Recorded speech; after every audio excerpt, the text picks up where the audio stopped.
Na medida que Jesus nos questiona, para a nossa medida de justiça ser muito maior do que os fariseus e os mestres da lei, porque só assim entramos no reino dos céus, eles nos trazem alguns exemplos do que é essa medida que a letra fria da lei traz e como temos que ser muito melhores que isso.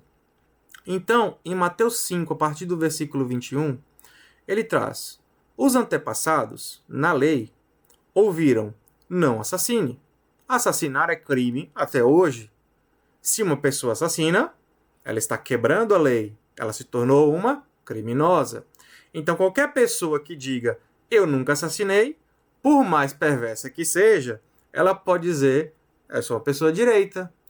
Mas Jesus diz que qualquer um que se irá ficar com raiva contra seu irmão estará sujeito a julgamento. Se estiver diante do altar para apresentar sua oferta a Deus e lembrar que seu irmão tem algo contra você, deixe sua oferta ali, diante do altar. Não ofereça. Vá primeiro reconciliar-se com seu irmão e só depois apresente sua oferta. Devemos nos reconciliar com nossos adversários enquanto ainda estamos no caminho. Então Jesus traz um alerta que, assim, você não matar uma pessoa não te faz necessariamente uma pessoa correta.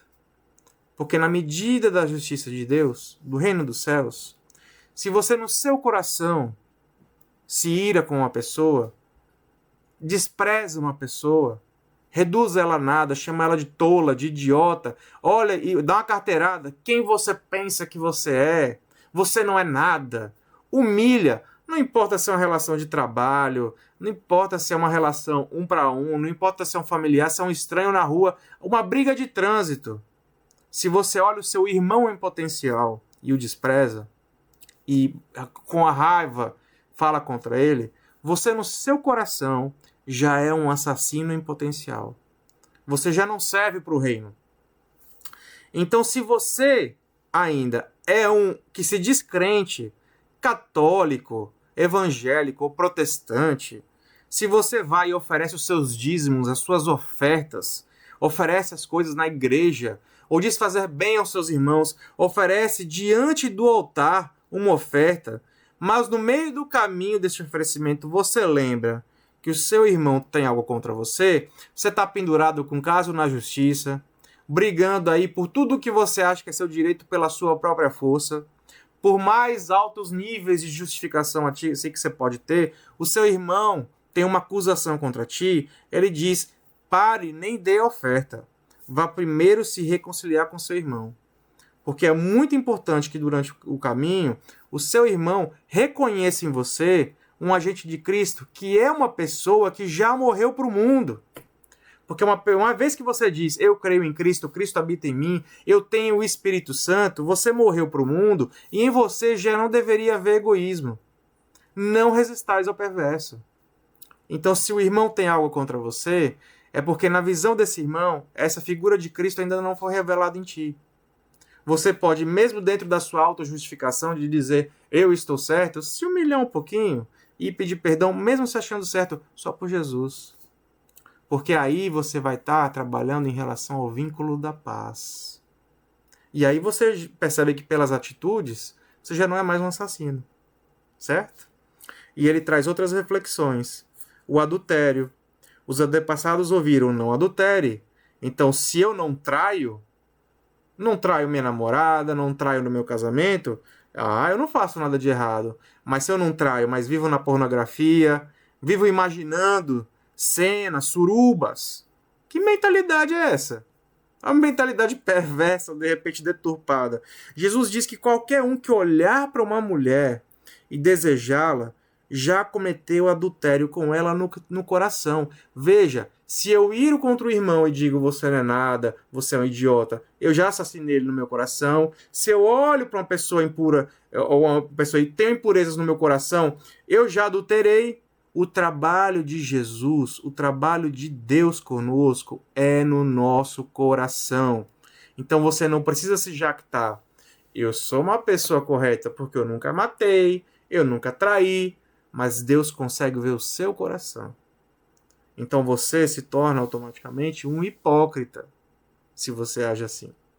Porque você vai dizer com a sua boca: eu nunca traí, eu nunca matei, mas o seu coração estará cheio de rapina. O que isso faz de você? Jesus traz então o divórcio. Os antepassados poderiam dar carta de divórcio para a mulher. Por quê? Por causa da maldade do coração. Porque naqueles tempos era uma forma de, dentro do casamento, se o marido já não está gostando da mulher, dar uma carta de divórcio e devolvê-la para a família.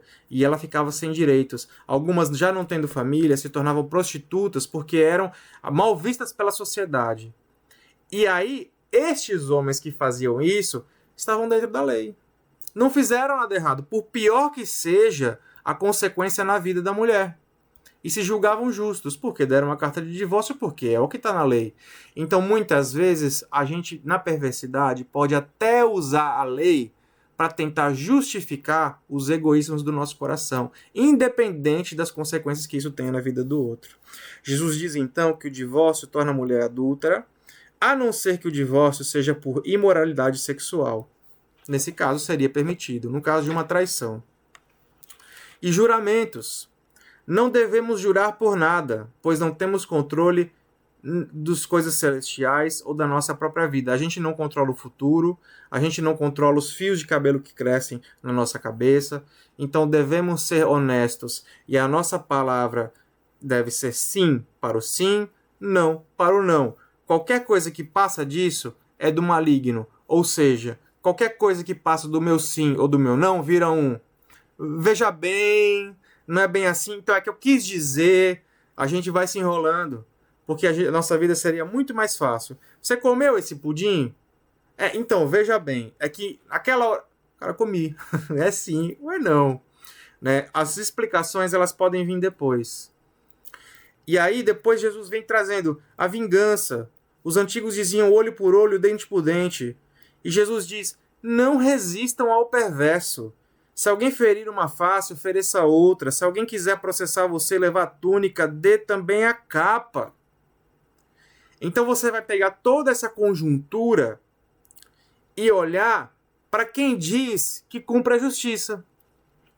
Porque Jesus vai dizer, você acha que diante disso tudo é a justiça dos homens que é suficiente?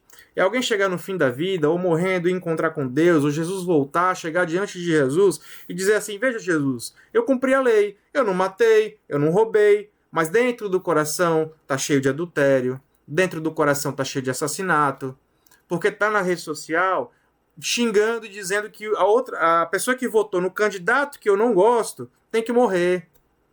Sacou? Então Jesus vai nos trazer essas reflexões. E aí eu deixo a reflexão para ti. Se você for analisar as suas atitudes no dia a dia, as filas que você fura, ou então a família que você deixa de ajudar, as pessoas que você xinga no dia a dia, ou talvez você não faça tudo isso, mas quais são os outros egoísmos que você comete, que você julga ser uma pessoa boa e justa por fazer talvez o mínimo, que é não matar, não roubar, não adulterar, mas dentro do seu coração, quando passa pelo filtro do teu olhar em relação ao outro, do desprezo, da jactância de achar que o outro é menor que você, da carteirada que de repente você deu, para passar uma fila porque achou que não merecia esperar como os outros mereciam. Fazendo uma análise, como é o nível da tua justiça diante da humanidade?